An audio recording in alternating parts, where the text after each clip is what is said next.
Welcome to the new video. We are going to discuss about operator in this video. So let's begin by saying what is an operator, right? So operator is a symbol which is used to do some operation on some operands. Okay, let me write the formal definition of operator, then we will begin coding. Okay, it is symbol which is used to perform some operation between two operands. So we operands. Okay, let me give you an example of this. So let's do Alt Z,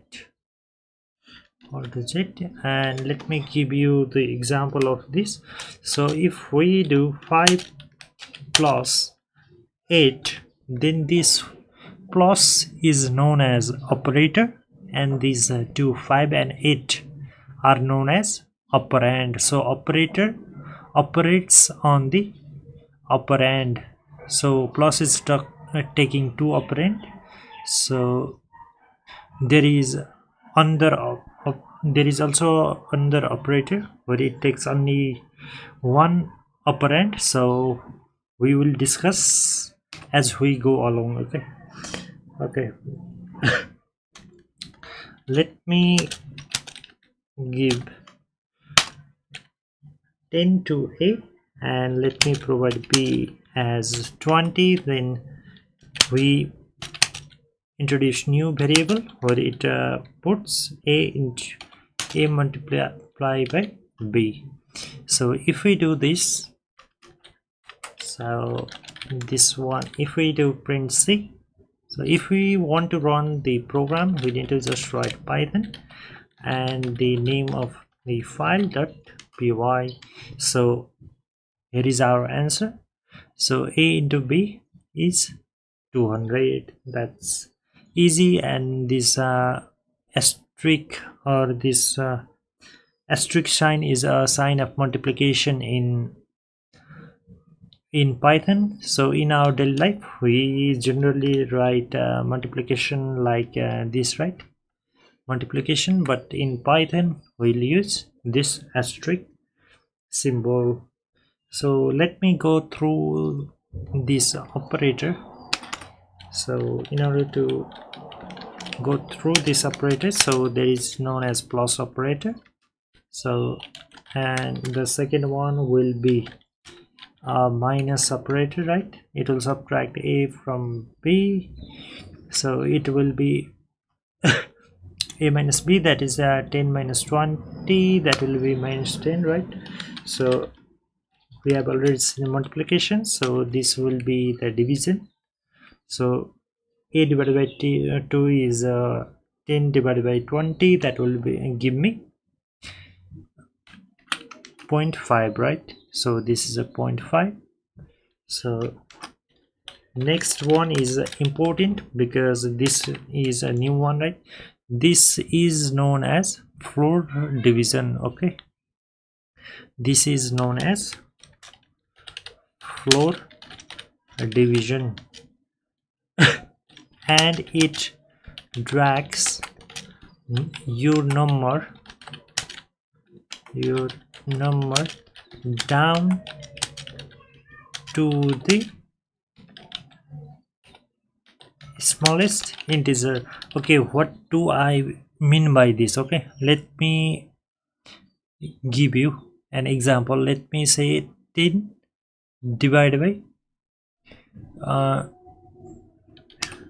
let me say, so here is 10 divided by 20. This is a floor division. Okay, if you have done the normal division, then this answer will be 0.5. okay, so but let me tell you, this 0.5 lies in between what 0 and 1, right? This number lies between this integer 0 and 1. Then what this floor division does is that it will make this 0.5 and drag it to 0, right? It will do floor division. It will not go to the upper one, but it goes to the lower one, so the final answer will be 0. Okay, let me give you another example also. Let me say B as 10 and let me give you C as 3. Then if we do normal division, then B divided by 3, what it will be? 3.33, right? 3.33 lies between 3 and 4, so it will drag your number down to the lowest integer. That means it must give you 3. Let's do the cross check.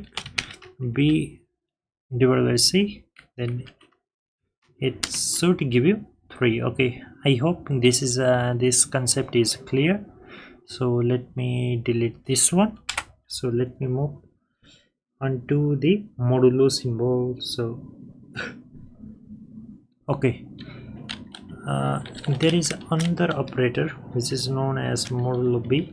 So this will give you a remainder. So a modulo B is a remainder. So if we divide a by 20, so it must give you 10 as an answer. So let me provide you that one, but let me give you the simple example. Let's say a is equal to 6 and b is equal to 5. Then if we divide a divided by b, then it will give you what? It will give you 1 as an quotient and 1 as in remainder, right? So if we write like this, a percentage b, then it will give you the remainder. Okay, so 1 as a remainder. So if we provide let me divide by 6, then it will give you 0 as in remainder, right? So it will give you 0 as in remainder. Okay, this percent sign is used for, let me write as a comment over here, this will return you the remainder. Okay, so these are the basic operators. So let's move to the conditional operator. So let's move on to the conditional operator. This conditional operator is also known as a relative or comparison operator. So this is also known as a relative or comparison operator. So let me give you an example. Let me comment this code first of all. So let me put this in a comment.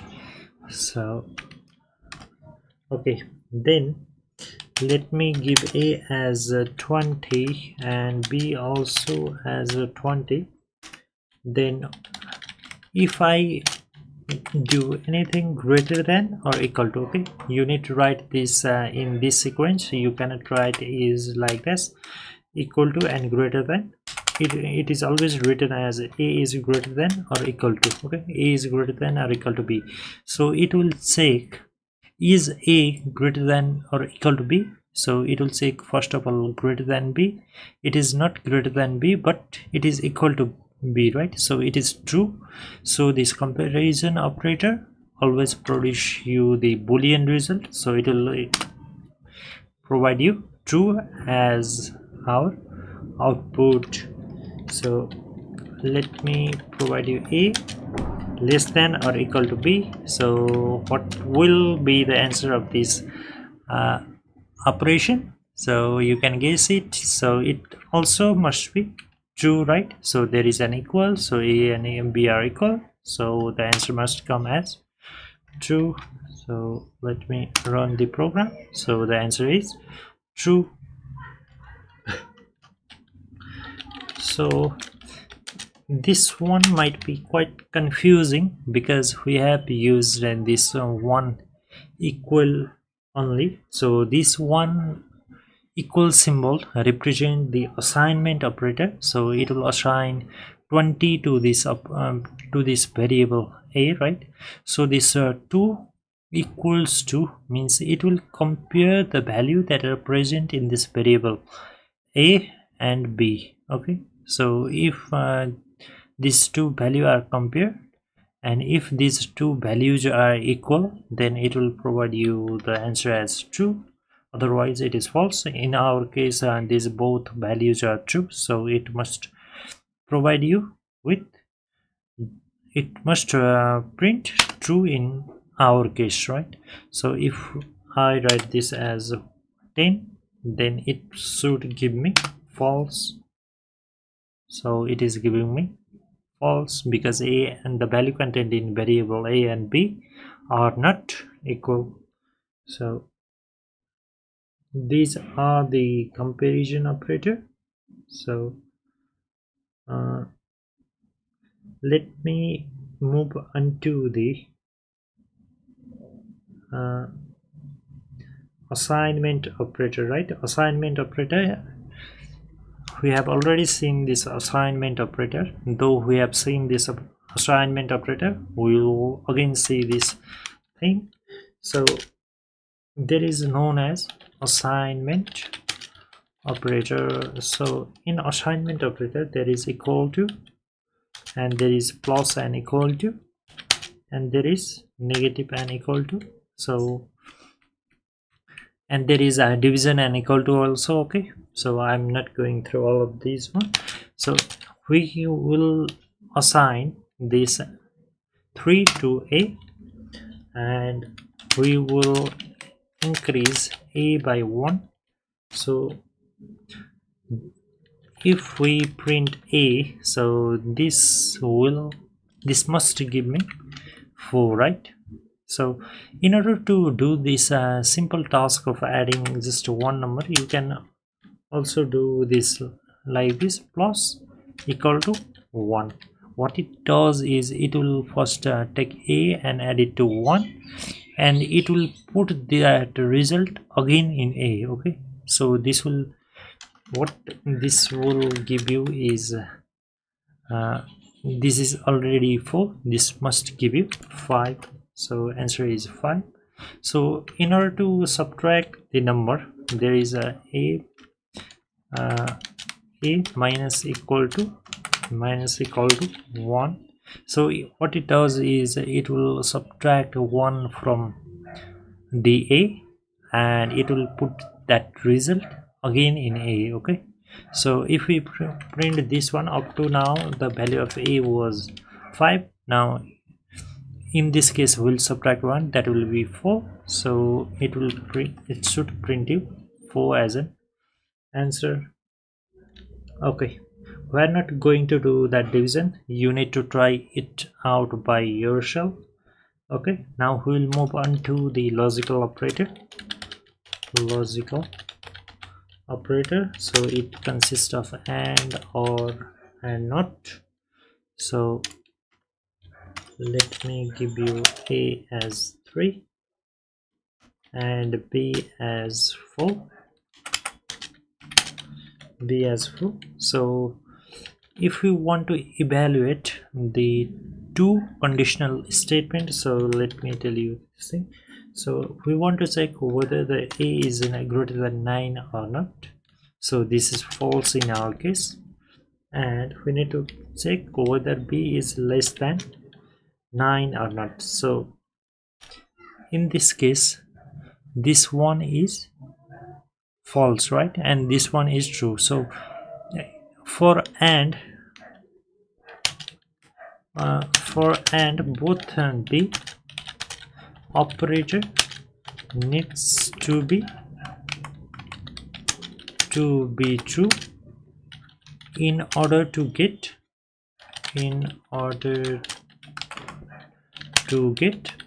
true, right? So this one is false, so this must print me as a false. Okay, now I'll give you, so I want to check whether a is equal to 3 and b is less than 9. So in this case, this both statements are true, so it will evaluate both this right side conditional statement and left side conditional statement as true, and we see this AND operator. So if both sides are true in the AND operator, then it will give you the final result as true. Okay, we move on to the next one. So let me show you this one. Okay, if we do print true and true, then it will give you true. So anything other than this will give you true, and false will give you false, right?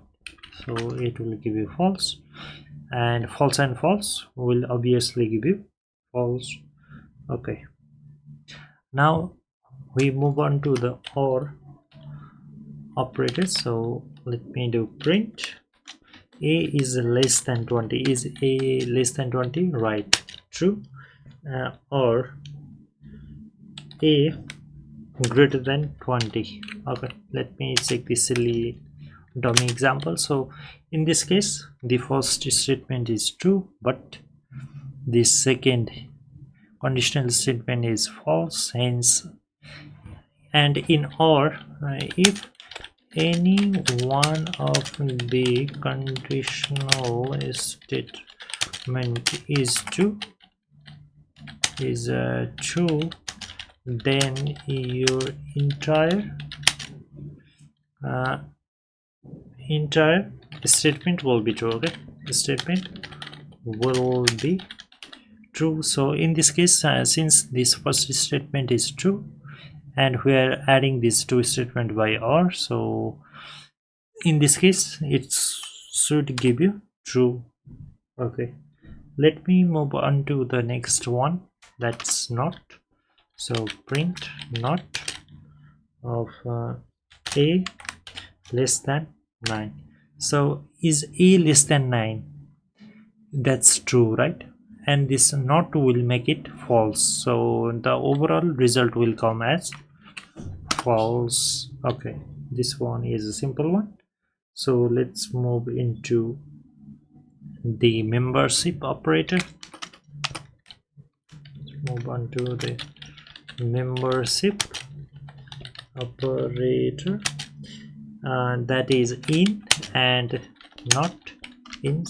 So we need to write this as, if I write my name is David, then if we print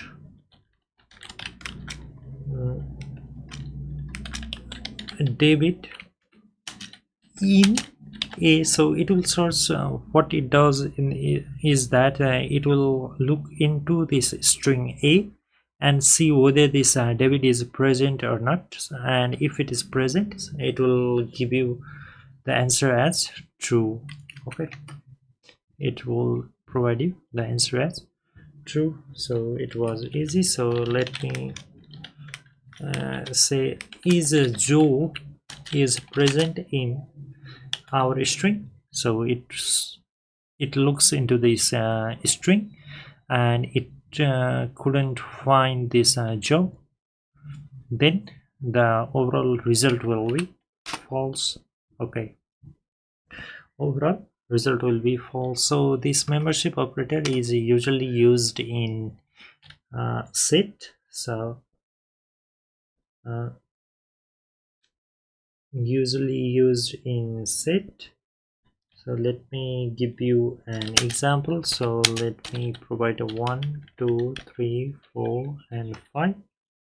So print 1 in a, so it must give you true, right? So if you want to source if that element is present in that list or not, you need to give it as a 1, then membership operator, and then your list. Okay, let's move on to the next one, and the next thing is identity operator. So in identity operator, so let me first, identity operator includes is and is not.